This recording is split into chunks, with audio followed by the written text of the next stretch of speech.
नमस्कार, आप देख रहे हैं मानसिकता न्यूज और आपके साथ मैं हूं सौरभ दुबे। काफी दिनों से खामोश बसपा सुप्रीमो मायावती ने अपनी खामोशी तोड़ी और बोलना शुरू किया। मायावती की खामोशी का लोग तरह तरह से कयास लगा रहे थे। मायावती खामोश थी जिस वजह से यह भी कहा जा रहा था भारतीय जनता पार्टी और बसपा का मौन गठबंधन है। विधानसभा चुनाव के दौरान लोगों को भी यही लगा। भारतीय जनता पार्टी से बसपा कहीं से भी संघर्ष करती हुई लोगों को नजर नहीं आई।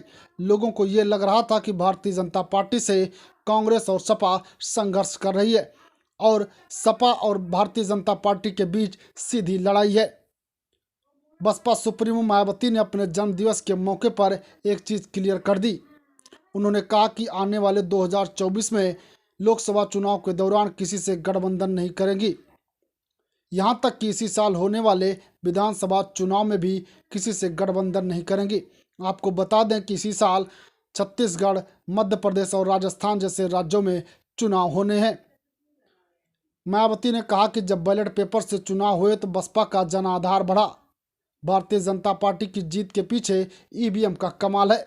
पत्रकारों से बातचीत के दौरान बसपा सुप्रीमो मायावती ने कहा कि कुछ राजनीतिक पार्टियां लोगों के बीच यह भ्रम फैला रही हैं कि बसपा का उनकी पार्टी से गठबंधन है, लेकिन बसपा किसी से गठबंधन नहीं करेगी।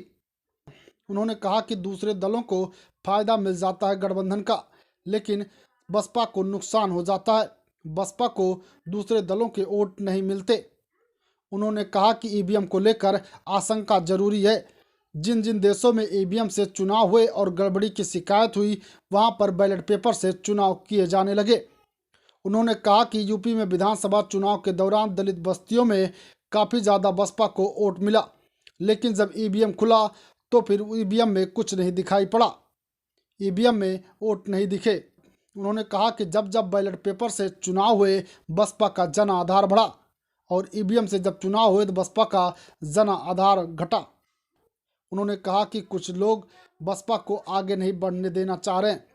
बसपा सुप्रीमो मायावती ने आगे कहा कि कांग्रेस और भारतीय जनता पार्टी को समर्थन करने वाली जो पार्टियां हैं, इनकी वजह से देश में भ्रष्टाचार और महंगाई बढ़ी है। उन्होंने भारतीय जनता पार्टी पर निशाना साधते हुए कहा कि भारतीय जनता पार्टी हवाई घोषणाएं करती है, निवेश के नाम पर नाटकबाजी करती है। उन्होंने कहा कि नौजवान किसान आज हर कोई परेशान है। इन पर पर्दा डालने के लिए हवाई घोषणाएं की जाती हैं।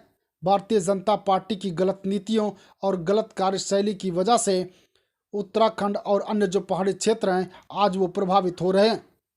बसपा सुप्रीमो मायावती ने जो कुछ कहा, आपको क्या लगता है? कमेंट करके हमें अपनी राय ज़रूर दें। बहरहाल अभी के लिए बस इतना ही। देखते रहिए मानसिकता न्यूज।